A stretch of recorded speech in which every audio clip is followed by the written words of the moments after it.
Hey girl, my name is Anel. Welcome to the Brave in Her podcast, where we inspire, empower, and motivate by sharing our stories of bravery. I strongly believe that by sharing our stories, we open ourselves to healing, but also serve to give hope and inspiration to those who are dealing with a tough situation. We will talk about all topics under the sun. Now let's hear your stories of bravery. Hey girl, thank you for being here today. In today's episode, I have Felicia. She is here to talk to us about her journey with her chronic illness. Felicia is a wife, mom, podcaster, and chronic illness warrior. Hi, Felicia. How are you? I'm good. How are you? I'm good. Thank you for being here, and thank you for being brave and sharing your story with us. Thank you so much for having me on. And I feel like it's really important to get information out there about chronic illness. So I always appreciate an opportunity to do that. Yeah. Do you want to start by giving us a little bit of background on, about yourself? Sure. Born and raised in Northern California, fifth generation Californian. So very, very happy with the climate here, especially as I got sick, because one of the things that my disease does is make me overheat. So if I was in a place that was really humid or something like that, it would have been a lot harder to go through. Like you said, I have two beautiful girls. They are 4 and 2, and they are my miracle babies because I wasn't sure. I was pretty much told I was not going to be able to have kids as part of my journey. Married to my amazing husband. We have been together 10 years in March and married for 5. I have 3 amazing nephews. My family is very close. I am a football fanatic. Go Niners. And I love wine because where I grew up was actually Sonoma County. So wine country, the real wine country, not the snooty one that's Napa. And where you can go for hiking, come in all sweaty and dirty, and they'll still give you wine. Whereas if you go into Napa, they won't even serve you. They just kind of ignore you. So wow. That's my personal bias there. If you're coming to go wine tasting, check out Sonoma County, not Napa. And then, like you said, chronic illness warrior. So I have, through my process of healing and talking about it and making it acceptable for myself and just getting comfortable with this is a new aspect of who I am. I really found a lot of people kind of like, oh, me too, oh, me too, oh, me too. Or when you shared that, I felt this way. And, that's how we connected. You heard my story on our friend's podcast and you're just like, you connected with it. And I feel like that is so powerful. And chronic illness is so misunderstood, the effect that it has on us, that it's really integral that those of us who have the ability to speak up do. Yeah. I came across your story through one of our friends' podcast. And when I was listening to the podcast, I was, you were speaking about like the side effects of the medication and all this. And I was like, yeah, like I'm not crazy. Like I deal with that too. And, we were saying before we started recording that, it's crazy how like we have different illnesses, yet what we go through every day, it's very similar. Yeah, absolutely. It is. My disease specifically, it's called Wegener's vasculitis. It is a rare disease and a rare form of vasculitis. And talking to other people in my community, we're always shocked because it is vascular, it can affect anywhere in your body. So we all present very differently. But then we have all of these similarities. I have one friend I've connected with that when I was reading her story, I was like, oh, me too, oh, me too, oh, me too, oh, me too. To the point that I had just shared some of my story on my podcast. I was like, oh, I forgot that. Oh, I forgot that happened to me too. Like it's so much and so overwhelming having somebody else out there, like you said, to be like, oh, I am not crazy. This is really real. This is really happening to me. It's not in my head. It's not anxiety. I am chronically ill and I need help. Yeah. And so, what are your symptoms that, what were the symptoms that led you to see a doctor and get diagnosis that you received? Well, I was probably really, really sick, more than I thought. I just kind of felt a little bit tired maybe. And I started coughing up blood.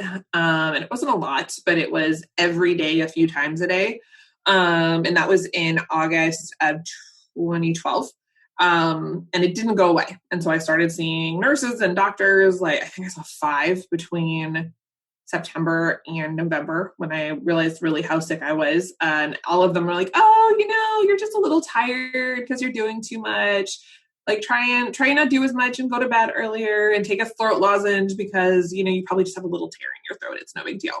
I think it was the fourth person I saw was finally like, oh, I need to test you for TB and that's standard procedure when somebody comes in coughing up blood. And I'm like, really? Because you're the fourth person I've seen and the first person I'm getting this test. So that's interesting that it's standard procedure and nobody did that.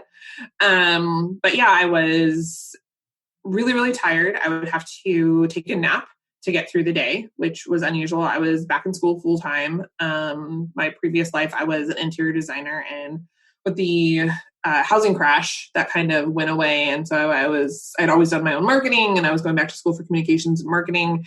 And to get through a school day, I would have to go out to my car and nap, which, I'm a high energy person. I eat healthy, I work out, like all of that stuff. So being in that level of tired every day was like, what is going on? That's not normal. And it was dismissed as, oh, you're just doing too much, right? Now you've taken on school as well as all of this stuff. So it's just too much, sleep more.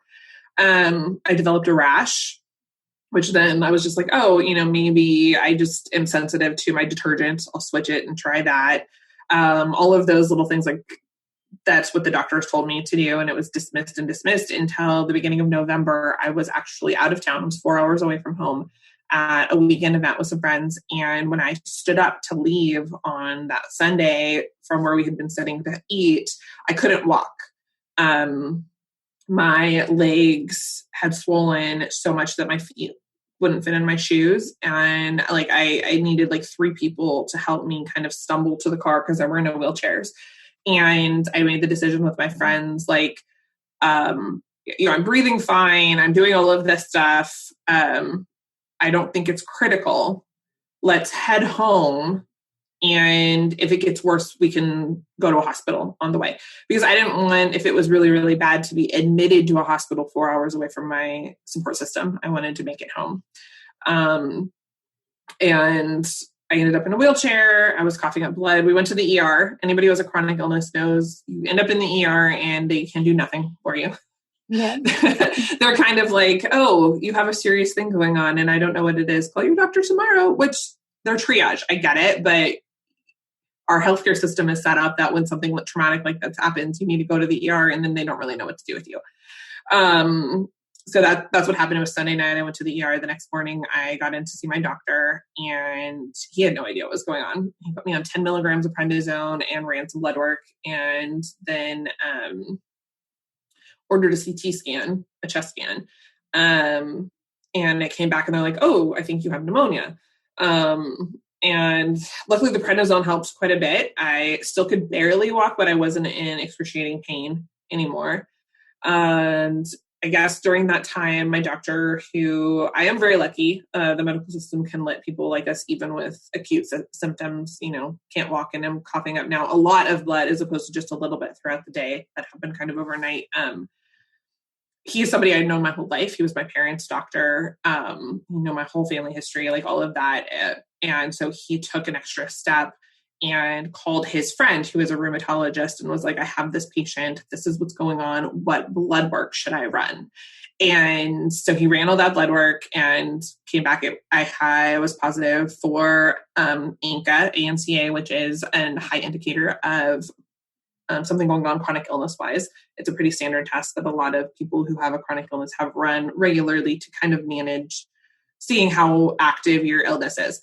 And then I also, like, my C-reactive protein was like 5,000 times what it should be, which is an indicator of inflammation in the body, right? Mm-hmm. So I got in to see my rheumatologist 2 weeks later, which is insane because good rheumatologists take forever to get into. But I think an exception was made because I was so acutely ill, right? It wasn't like I was switching doctors.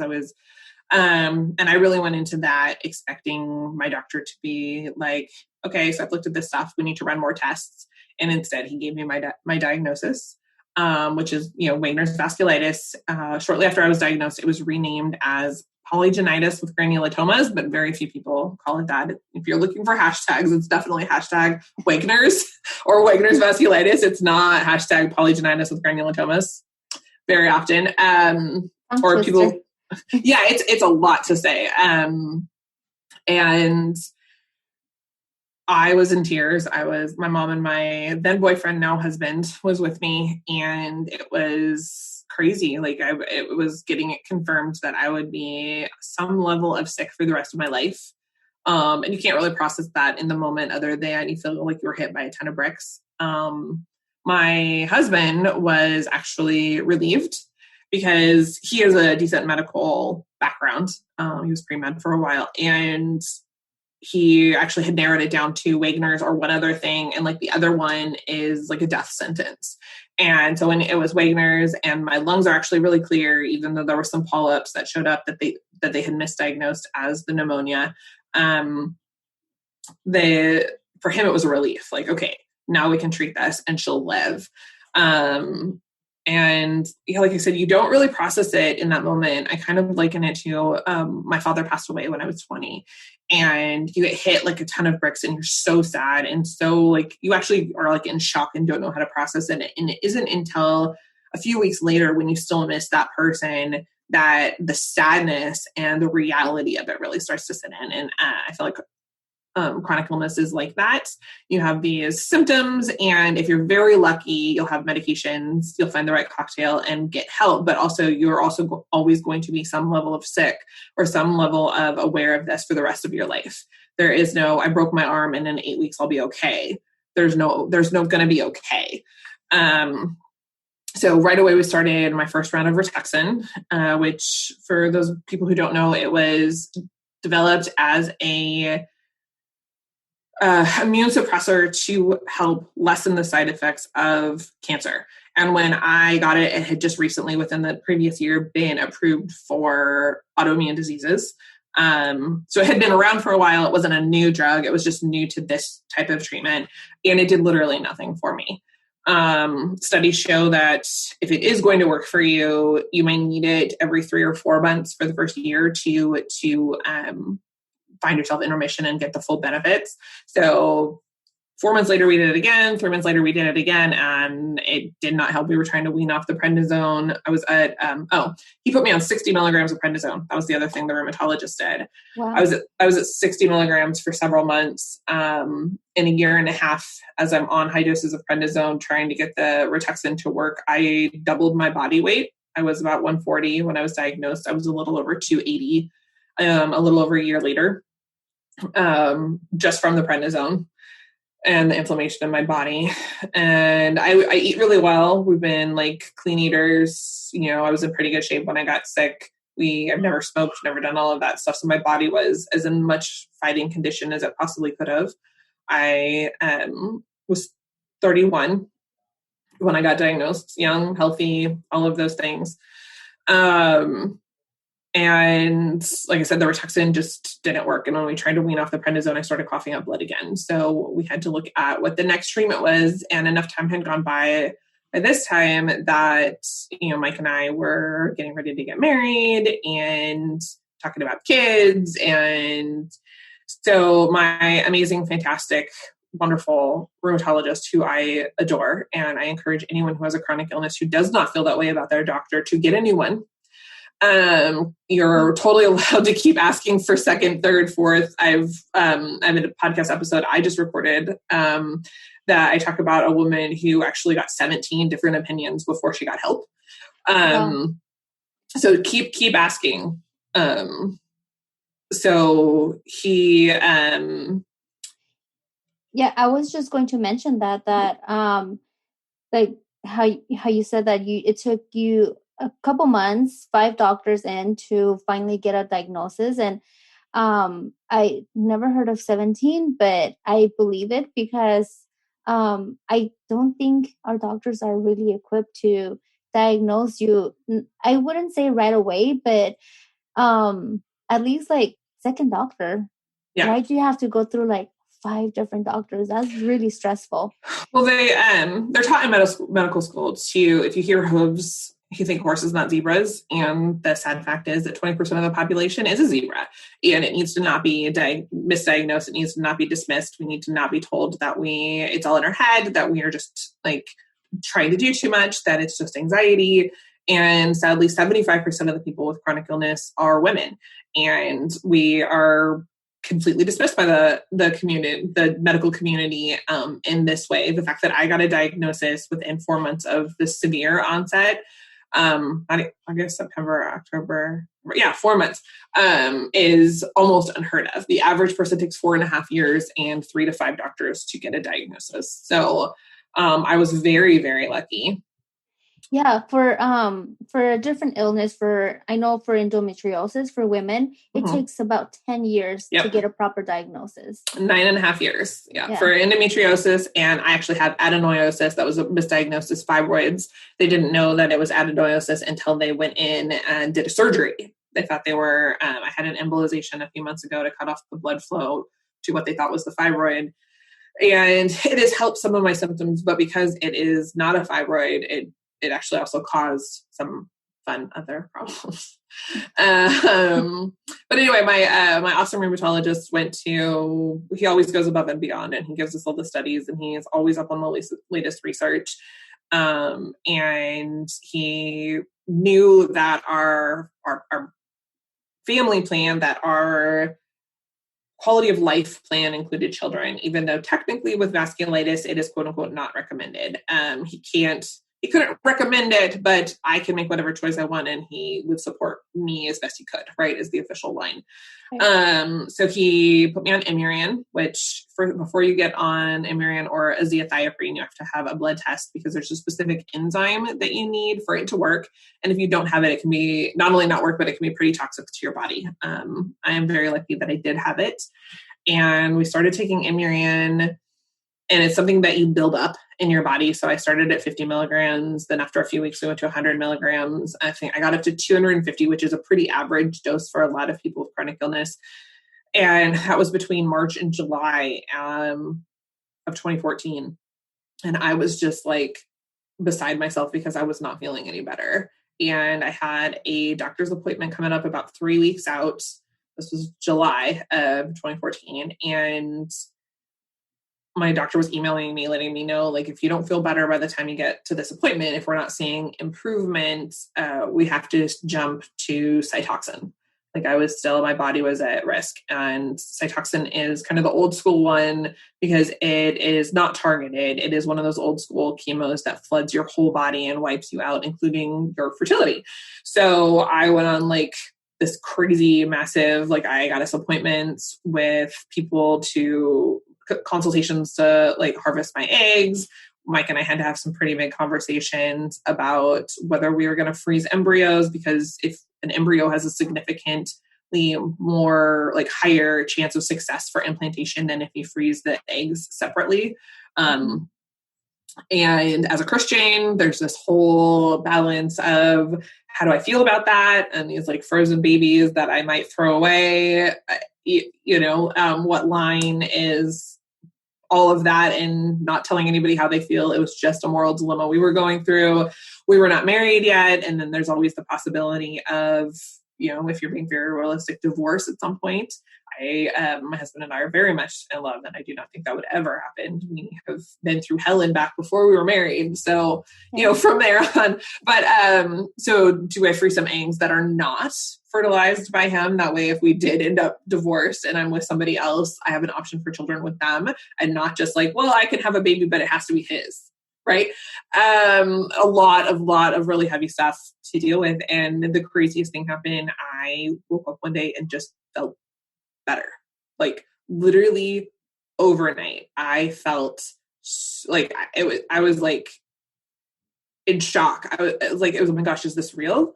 What is going on? And then when I still felt that good the next day, and the next day I was like, no, this is really real. Like the medicine is working.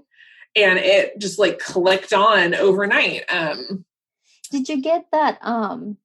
I get this sometimes too, where you have all these, all this time where you're feeling sick. And then, like you said, like out of nowhere, like you have that one good day, right? Mm-hmm. And you started feel better. Like you start to doubt, like, this is too good to be true. Right. I had a few of those. and then of course you always overdo it, right? Because you feel good and you're like, I Yeah. gotta go do something. I can do something today. Yes. And then you feel like crap for the next 2 weeks. And it felt like too good, but it didn't stop. It wasn't too good to be true. It was real. And after a couple months, we started weaning off the prednisone. At that point, we had weaned down to 20 milligrams, and I had been at 20 for a really long time. And the goal, of course, was to at least get down to 10. And when that worked, we weaned off some of the Imurian. So I was at 150 milligrams of Imurian and 10 milligrams of prednisone. And we were like, okay, so it was the next year. So I'd been on Imurian for a year. It was the next March. And we were like, we're looking at we're getting married in a couple of months. We're looking at trying to get pregnant this year. So what does that look like? And of course, ideally, you would be off all medications, right? But that's not really realistic. But we were trying to wean off the prednisone and be at 100 milligrams of the Imurian. I think it was at 150 at that point, 150 milligrams of Imurian, and get off of, or at as low a dose as possible, of the prednisone. And a few weeks into that, we did blood work and I was flaring. I felt great. It had the flare hadn't affected how I felt yet, but it was clearly happening in my blood work. It was just a matter of a couple of days before I would have started noticing it. And I was beyond devastated. Like it just felt like everything was gone. Like I wasn't going to be able to have kids, that I would be sick forever, that all of my hope was gone. Like I sat in my car and sobbed. Like do not check your email while you're driving. Just even if you're at a stoplight, because something like that can come through and you can't function. Yeah. Mike actually had to come. Luckily I did make it home. I was in my parking spot, like sobbing, and he was like, okay, she should have been home by now. Like, where is she? And came out and got me out of the car. And it was probably one of like my worst days ever in my whole life. Even having lost my dad and been through other tragic stuff, that moment was really, really hard. And just because I can totally relate to what you're saying, because you feel like, okay, the worst is finally over, and I can go back to I guess close to normal life, and right. Just leave that behind. And then you get this test result where, man, like it's starting all over again.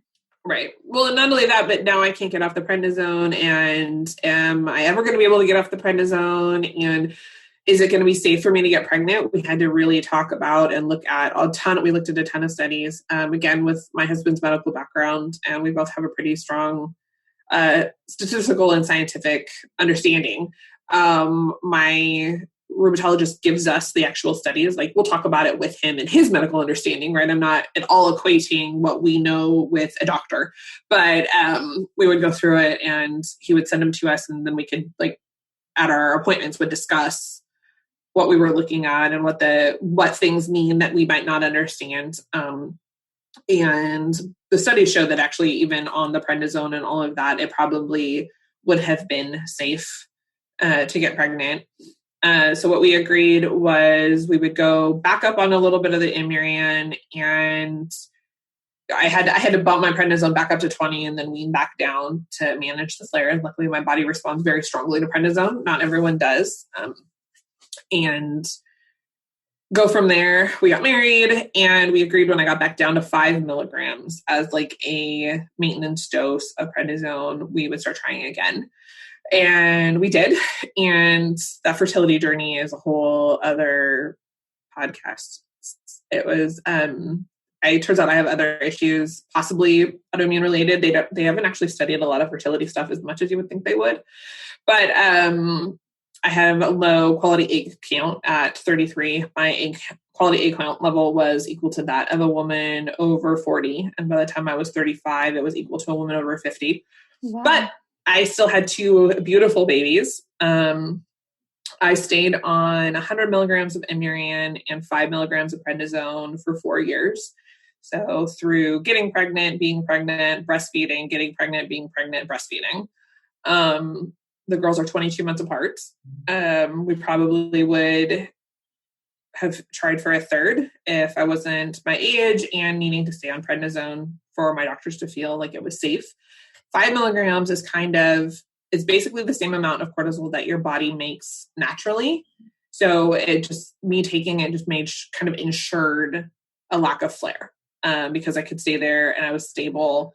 There's a lot, if you're listening to this with a chronic illness and are to the place where you're maybe trying to get pregnant or whatever, please talk to your doctor. Do not Google it and get super scared, because with a lot of diseases, they're finding as long as you are stable, pregnancy is safe. Like, you don't necessarily, there are a lot of medications that are safe. There are a lot of, your body is actually probably pretty safe if you have been on your level of medications for a while and your body is fairly stable. You could probably tolerate pregnancy. Okay. Or they can also switch you to a safer medication for pregnancy. Right. If you do that, though, they're going to want you to be on it for several months before they feel right. So, in my case, I think, because I've had this talk too, and I'm on prednisone and my Fortic and Prograf, I think they will take me off of my Fortic and put me on something else for 3 months before I even start trying. Right. So, it's a longer process. Yeah. Yeah. They'd want you to switch and see how your body tolerates it. Make sure you stay at the stable place that you're at, those kind of things. Right. So we were on Imuran as opposed to methotrexate, Cellcept, those options, because I wanted to have babies. And for example, like methotrexate in a very high concentrated dose is one of the things they do give you to induce a DNC. So, you definitely should not be pregnant on it. It is actually something we use to cause abortions. So, anyway, I stayed stable. We got pregnant with my now 4-year-old, and that was nerve-wracking and insane because we didn't know how the pregnancy would affect me, because again, there are all of these factors, right? And yeah, it was probably safe to maintain the pregnancy, but we were constantly on edge for something to go wrong. I wasn't allowed to work out. Wasn't even allowed to do like intense yoga even early on. I could go for walks and some gentle stretching, but they really didn't want me to exert my body at all. Strangely enough, I lost 20 pounds and I was not dieting. I was not doing anything. It's just my body, like the effects of the prednisone, the hormonal aspect of pregnancy balanced that out. And I lost 20 pounds. And again, it was totally safe. Definitely my OB and my doctor knew about it. I did not diet I was careful with my food choices, but I wasn't restricting calories in any way, shape, or form. It was just a side effect of the balance of being pregnant. I had her. She's perfect. She's wonderful. She's amazing. We chose induction at 39 weeks for safety issues. Also, that went fantastic. She's amazing. And then got pregnant again, went through all of the stuff. And that pregnancy, weirdly enough, I was like, oh, it's cool. And I've been okay to work out. Everybody knows things are really good. I got pregnant. I'm feeling good. I didn't have nausea through either of the pregnancies, any of that. And then I found out, like, actually I was really in a lot of danger for preeclampsia. By 9 weeks, my blood pressure had doubled. So wow. At that, usually I have a great, super amazing blood pressure. But by the time I got to my first appointment to confirm the pregnancy, which, you've dealt with the wildfires, my confirmation was delayed a little bit longer than they would have liked. I was like a day shy of 10 weeks because I wanted my doctor. I didn't want to be seeing a bunch of crazy doctors, and she lost her home in the fire. So I was waiting for her to come back. Actually, in Sonoma County, Santa Rosa was where, the Tubbs fire hit that took out like 5% of the town. And a lot of that, 1 in 3 doctors lost their homes at the 2 main hospitals there in Santa Rosa. Because that's like, it was by the hospital. So that's where all of the doctors live. Like 1 in 3 doctors lost their homes.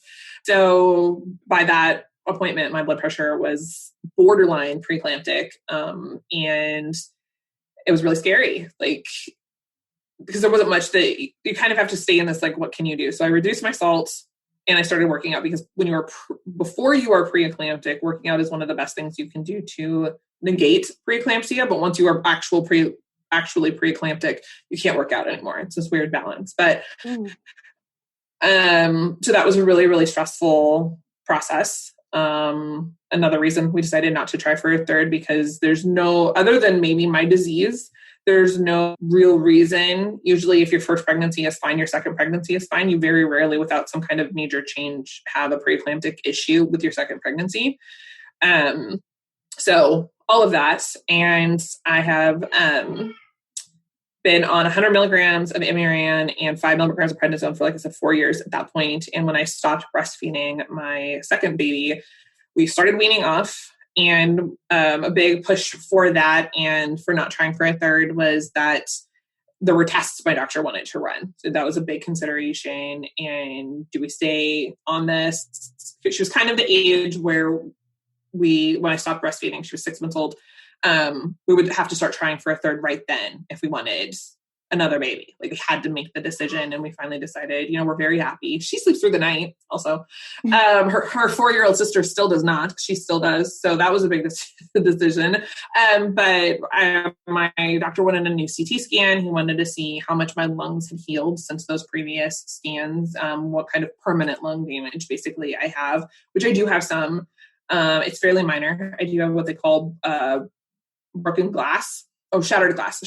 And it's part of my lung is hardened. And then I do have a couple of polyps that are just permanent. But again, very minor. So I'm really, really lucky, because as somebody with an autoimmune disease, I am really, really low on the transplant list, like basically non-existent. And then what else did we do? And a bone density scan, because I've been on prednisone for so long. Have they done that for you? Yeah, I have to get it every couple of years, I think. So one of the biggest side effects for prednisone for women, especially, is the loss of bone density, which is something we already combat. So I'm very lucky, even being on all that prednisone for that amount of time, my bone density is exactly where it should be. And even on the high end for someone my age. And like I said, I do have some permanent lung damage, but pretty mild. And since then I've just maintained, I finished beating off. We had one little hiccup where I had a few rough days that I think were withdrawal symptoms. But other than that, I weaned off just fine and have been on prednisone almost 2 years at this point. Oh, and yeah, that's amazing. Where I'm at.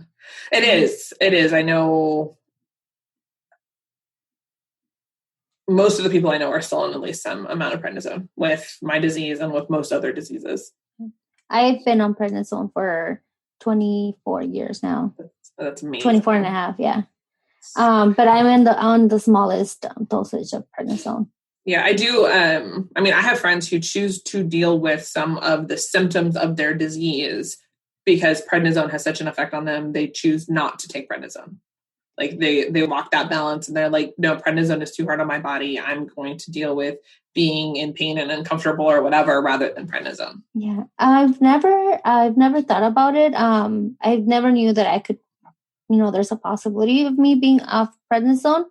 Just found out by, again, meeting other people with, same disease as me, and they're off prednisone. So that's something that I might consider and asking my doctor to maybe take me off. But then again, everyone's different. So, right. I just have to check with my doctor and see.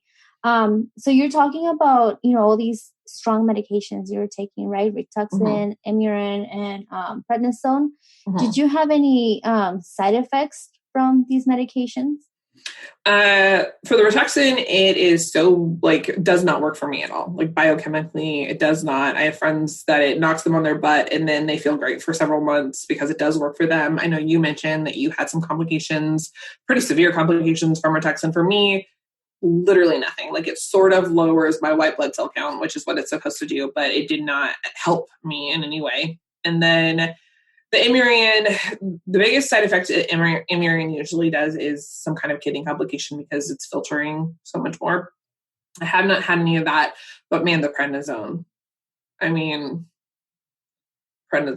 like it is life-saving. Like it literally saved my life while we figured out how to treat me. But we did this thing. If you go to the mayoclinic.com, there's like 115 or something possible side effects from prednisone. At one point, I had 87 of them.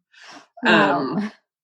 it made my eyes really strained. Like I couldn't read, I couldn't watch TV. Like I'd have the TV on, but half the time I'd have to have my eyes closed because my eyes were so strained.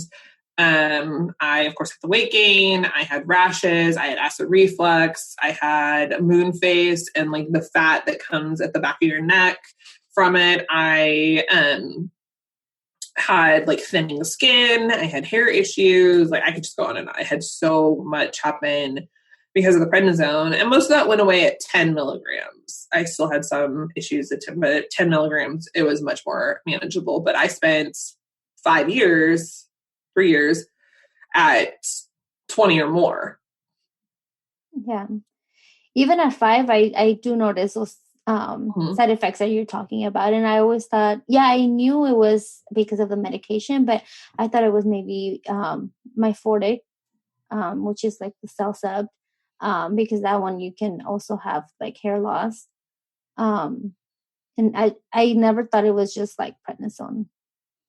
Yeah, no, prednisone it's some crazy stuff. So worthwhile, right? Again, it saved my life, but I am still very much, having been off of it for 2 years, completely dealing with side effects of what it did to my body, what it did to my hormones, what it did to like my cycle, the adenomyosis and all of that. Like it wasn't necessarily caused by the prednisone, of course. It's more complicated than that, but it definitely exacerbated it with the hormonal imbalance, making it much worse.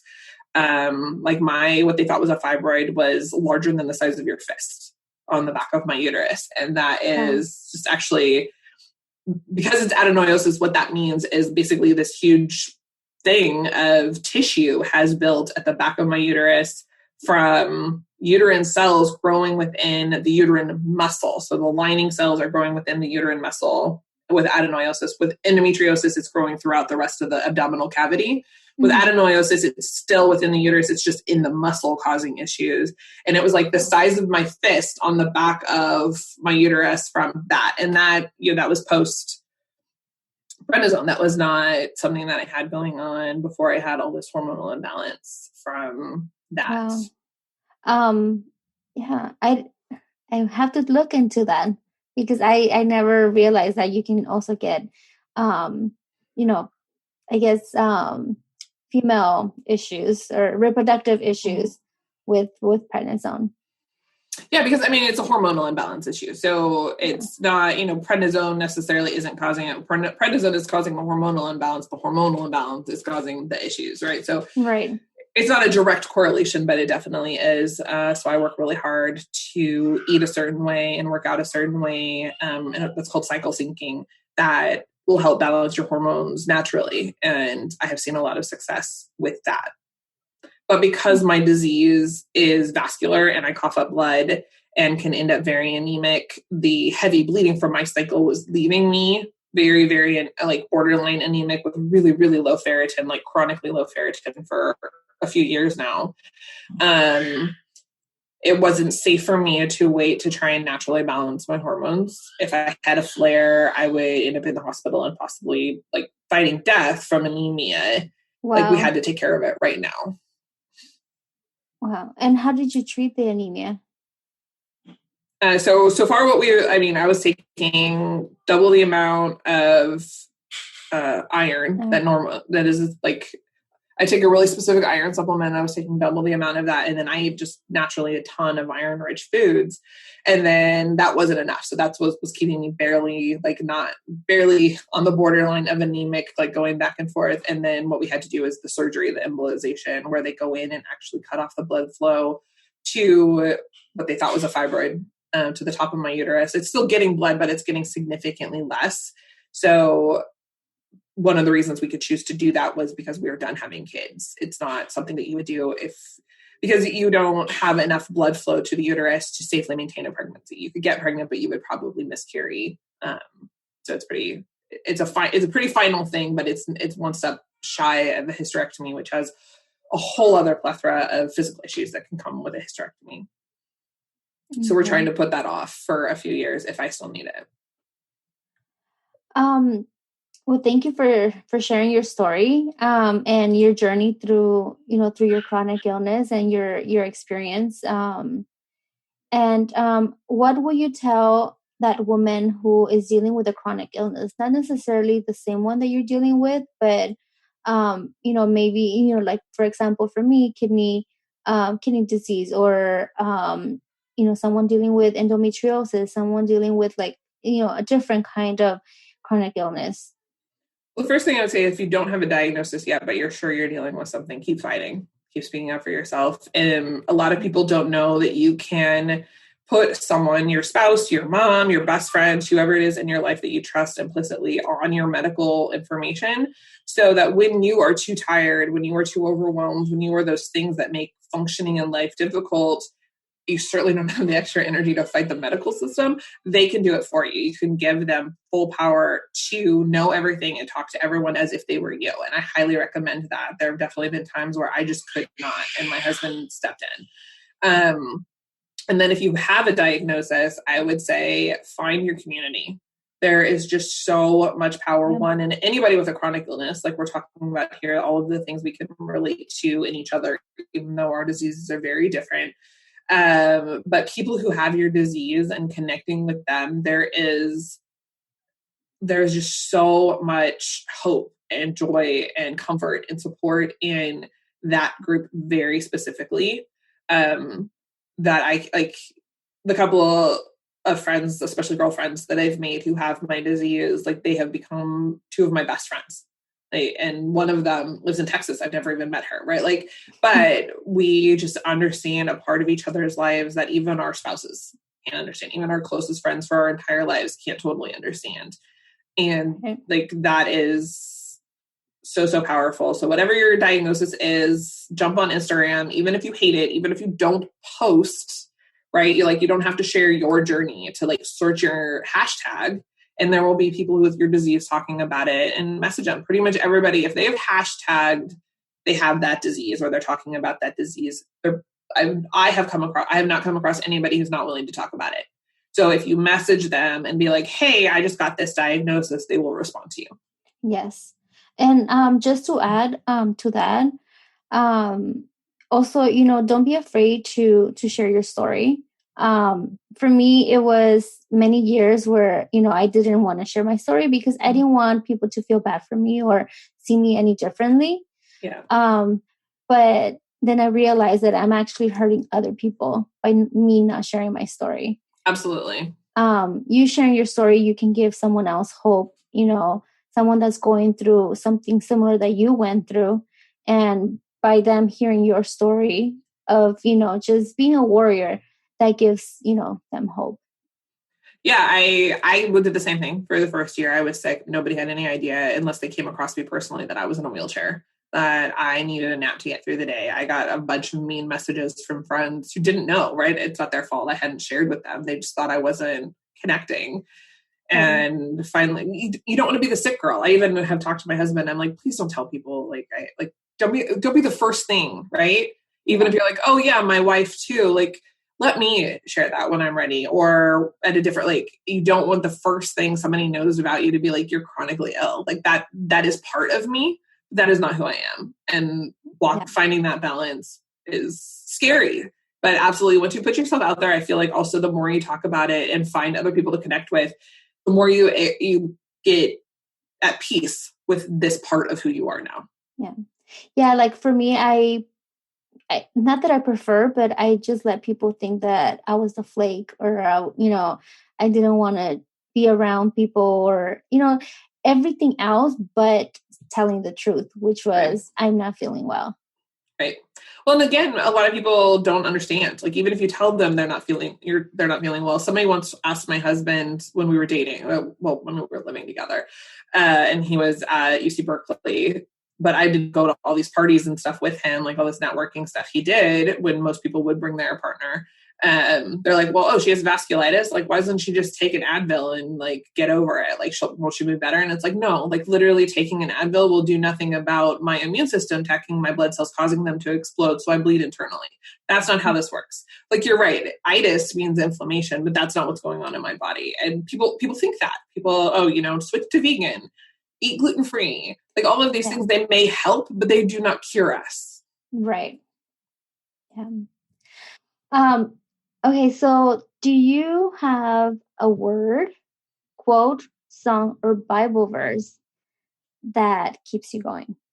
I have two.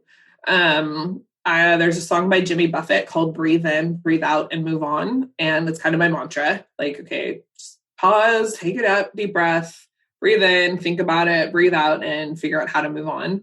And I also, my husband knows I've had a rough day when he comes home and that song is playing.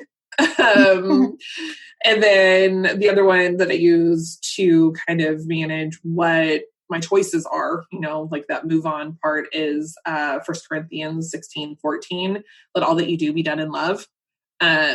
So whatever my decision is, I don't want it to, sometimes you flash on that, like, they said this, I'm going to do this. So this, especially when you're on prednisone, especially when you're sick, you're more edgy, you're more all of this stuff. And like, take that moment, pause, take a breath. And then what I'm doing, am I choosing something that is through love? And those are my two that really get me through. I love it. Yes. Especially being on prednisone, you're on edge all the time. We used to joke because, we were pretty early. We'd been together a little over a year when I was sick. So about a year and a half almost 2 years by the time I was on high doses of prednisone. And we used to joke, like, if we can get through this pregnancy, we'll eat nothing. And it was totally true. Like, my hormone situation during pregnancy was maybe a 10th of what prednisone was. So if you have a partner and you're on high doses of prednisone and you still live each other afterwards, that is a good relationship. I joke about it too. I just say, I bet that, whenever, if I ever get pregnant, I would be completely normal as opposed to like now, with all the hormones and, the side effects of the medication, just. Yeah, absolutely. It is prednisone. Like, and I've talked to other people have mentioned it too. Like, I feel like everybody who's been on prednisone, especially higher doses than 5 or 10 milligrams, right? It's like, like you see yourself being this horrible person to somebody you love. Like, you're yelling at them about something silly or whatever. And like, in the back of your mind, you're like, what the F is wrong with me? Yes. Like, I'm not even mad. Like, why am I being crazy? But you can't stop yourself. Yes. You just can't stop yourself. Yeah. And then you just calm down and everything's fine. And apologize and eat some chocolate because you're having a carb craving from the prednisone and move on. Yes. And how can we find you? Where can we follow your journey? Sure. I pretty much only share my public journey on either my personal Instagram, which is at Felicia Distad, FELICIADISTAD, no spaces or dots, just Felicia Distad, or my podcast, which I share a lot more about. And I love this format where you can be really honest and vulnerable because you're just talking to a microphone, not somebody's, you don't see anybody's reaction. You just get to totally unload your heart. And that my podcast is Fight Like a Mama.